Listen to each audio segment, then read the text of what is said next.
جی، اکثر پوچھتے ہیں کہ یہ تمام مسائل جو ہو جاتے ہیں اس کے وجوہات کیا ہے، قصوروار کون ہے؟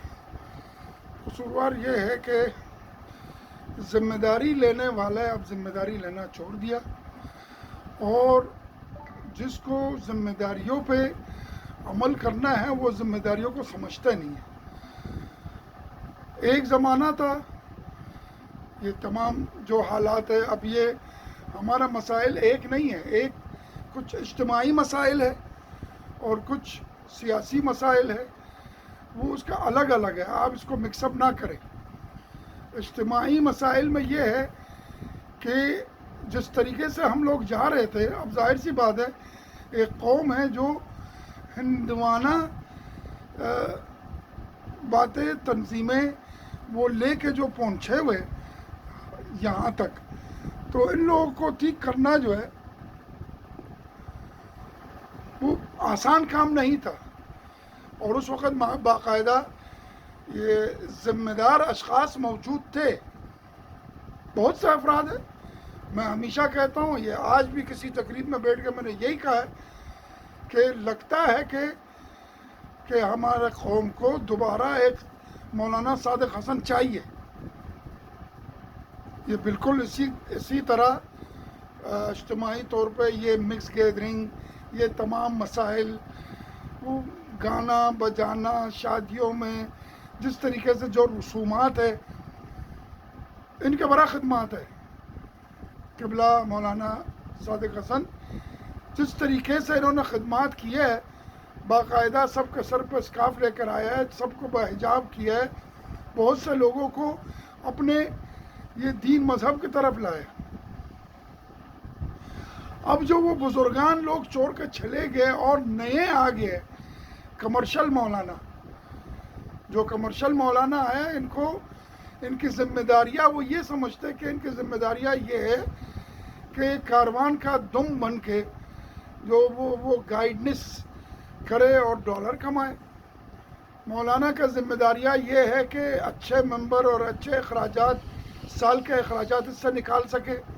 معذرت چاہتا ہوں، مجھے پتہ ہے کہ میری بات بہت تلخ ہے، اور سب ایسا نہیں ہے، بالکل سب ایسا نہیں ہے، اور جو نہیں ہے وہ خود جانتے ہیں، میں انہی کے بارے میں نہیں بول رہا ہوں۔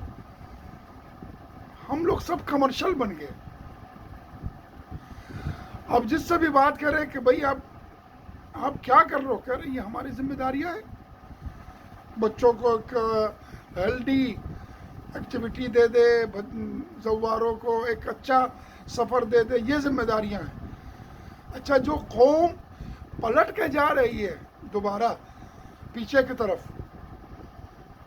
مکس گیدرنگ کی طرف، واحیات کی طرف، بڑے بڑے علماء بھی بیٹھے ہوئے ایک جگہ، جو ہے نا کوئی پرواہ نہیں ہے کہ مکس گیدرنگ بھی ہو، اور اگر پارٹیشن جو ہے نا ہٹانے سے منع کرے تو باقاعدہ ہمارا ساتھ ہوا کہ ہم کو ایک جگہ بٹھا کے 2 مولوی اور کچھ بزرگان حضرات ہم کو کھانا کھلایا، اور سب لوگ ہم کو دیکھ رہے تھے۔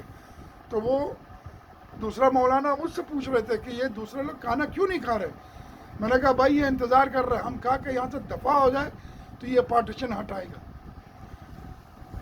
نہیں ایسا نہیں، میں نے کہا بالکل ایسا، اور ایسا ہی ہوا۔ تو وہ ذمہ داریاں ختم ہوں گی۔ ابھی بڑے بڑے لوگ جو دعویٰ کرتے تھے اسلامی باتوں کا، انہی کے شادی میں جو ہے نا وہ انڈین گانا وغیرہ چل رہے ہیں۔ اب یہ لوگ کو سدھارے کون؟ آپ اپنے ذمہ داریوں کو خود سمجھیں۔ اب مسئلہ یہ ہے، نوجوان جس کو ہم لوگ سکھانا چاہتے ہیں وہ فیس بک پہ آ کے ہمیں بتا رہے کہ کیا ہونا چاہیے۔ 1000 بار میں نے بولا ہے کہ ہمیں بتایا نہیں، ہم سے پوچھے، ہم آپ کو بتائیں گے۔ ہر کسی کے پیچھے نہ جائے، تاریخ سے آپ لوگ جو ہے نا یہ عبرت حاصل کریں، ہر کسی کے پیچھے نہ جائیں۔ کتنے لوگوں اگر تاریخ کو پڑھے، تاریخ کو سمجھے، تو یہ کوئی مجھے یہ نہ کہے کہ بڑا بہترین یا حسین کہہ رہا ہے یا علی کہہ رہا ہے. جس طریقے سے اموی ہمارے ساتھ کیا ہے. مجھے بتاؤ عباسی حکومت نے نعرہ کیا لگایا تھا؟ یا لسارات الحسین. بھائی حسین کو شہید کیا ہے، شہدائے کربلا کے انتقام میں ہم حکومت اموی ہٹائیں گے اور ہم انتقام حسین لیں گے. اور کیا ہوا؟ جتنے عباسی حکومت نے سادات کو اور شیعوں کو مارا ہے، اس تاریخ میں کسی نے نہیں مارا ہوگا جو وہ خود اپنے آپ کو حضرت عباس عمو نبی کا اولاد سے اپنا آپ کو سید کہتے ہیں. تو جو بھی آپ کا نعرہ لگائے، جو بھی آپ کے ساتھ شور مچائے، فوراً ان کے اوپر اعتماد کر کے ان کے پیچھے نہ جائے. اب ظاہر سی بات ہے ان کا مارکیٹ کہیں اور نہیں چل رہا تو یہاں چلا رہا ہے. ان کے مقاصد دیکھے، ان کے پیچھے کون چلا رہا ہے ان کو وہ دیکھے. یہ 1000 بار میرے ہم فاضل دوست لوگوں نے اور میں نے بھی بارہا کہا، یہ امامہ علامت تقویٰ نہیں ہے. آپ صرف امامہ نہ دیکھیں، یہ تو ابھی ہمارا ڈریس ہو گیا.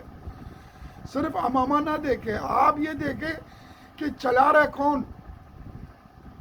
اب ہمارا پاس منصب نہیں ہے، ہمارا بات کوئی بات نہیں مانے گا.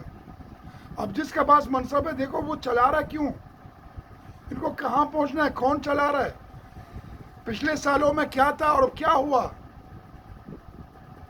یہ ہم لوگ اس کے بارے میں سوچتے نہیں ہیں. ہم سب کا یہ ذمہ داری ہے کہ خود اپنے راستے کو سب سے پہلے ٹھیک کریں.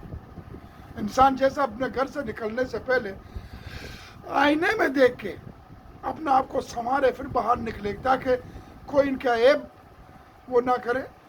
اسی طرح اس زندگی میں تو سب سے پہلے آپ اپنا آئینہ دیکھیں، اپنا آپ کو ٹھیک کریں، اپنا اعمال کو صحیح کریں.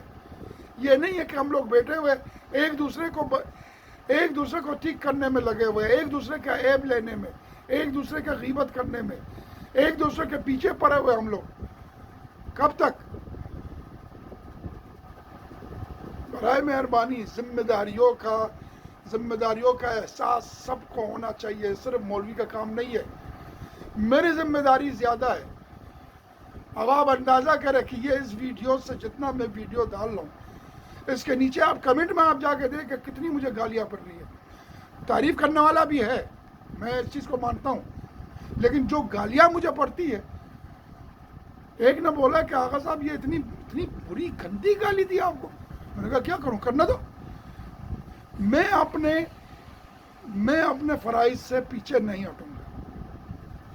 میں بولتا رہوں گا، اب گالی دے مسئلہ نہیں ہے. جب میرے اندر وہ چیز نہیں ہے تو مجھے برا لگنے کی ضرورت ہی نہیں ہے. آپ گالی دے دیں، لیکن اپنا فرض پورا کروں گا. آپ بھی اپنا فرض پورا کریں. آپ اپنے اصول اور فروع کے اوپر عمل کریں. آپ قرآن کے اوپر عمل کریں، قرآن کو سیکھیں، قرآن کو سمجھے، قرآن کے احکامات کے اوپر چلے. یہ نہیں دیکھنا کہ یہ مولوی کیا کر رہا ہے، وہ فلان کیا کر رہا ہے، میرے پڑوس کیا کر رہا ہے. پہلے اپنا آپ کو تو ٹھیک کریں، پھر بعد میں آپ کسی کے بارے میں کچھ اصلاح کر سکتے. وہ بھی اصلاح کرنے کا طریقہ کار ہے، ہر کسی کا کام نہیں ہے. اب بچہ 18-19 سال کا آیا ہوا ہے، وہ ہم کو دین سکھا رہا ہے. ایسی بات نہیں ہے، میں کوئی توہین نہیں کر رہا ہوں اس بچے کا، لیکن اس کے پاس علم ہی نہیں ہے. اس کو نہیں پتا میں کیا کہنا چاہ رہا ہوں. جس پروگراموں میں اس کا ظاہراً آپ کو جو ہے نا بہت اچھا لگ رہا ہے، لیکن باطناً جو ہے وہ اس کے پیچھے مقاصد کچھ اور ہے. ہم لوگ وہاں نہیں آتے. آپ مجھے مجبور نہیں کر سکتے. لہذا آپ اپنے واجبات پر عمل کریں، آپ اپنا فرائض کو دیکھیں. آپ کسی کے اوپر کوئی بھی تحمیل نہیں کر سکتے کہ ان کو کیوں نہیں آیا، ان کو آنا چاہیے تھا، ان کو یہ کرنا چاہیے تھا. یہ آپ کا کام نہیں ہے. آپ میرے خدا مت بنے، آپ میرا امام مت بنے. ٹھیک ہے؟ بس مولا ہم لوگ سب کو ذمہ داریوں کے اوپر عمل کرنے کی توفیق عطا فرمائے. اور ہر کسی کے اوپر ذمہ داری ہے، صرف میرا، صرف آپ کا، صرف کسی کا نہیں ہے. سب کی ذمہ داریاں ہیں.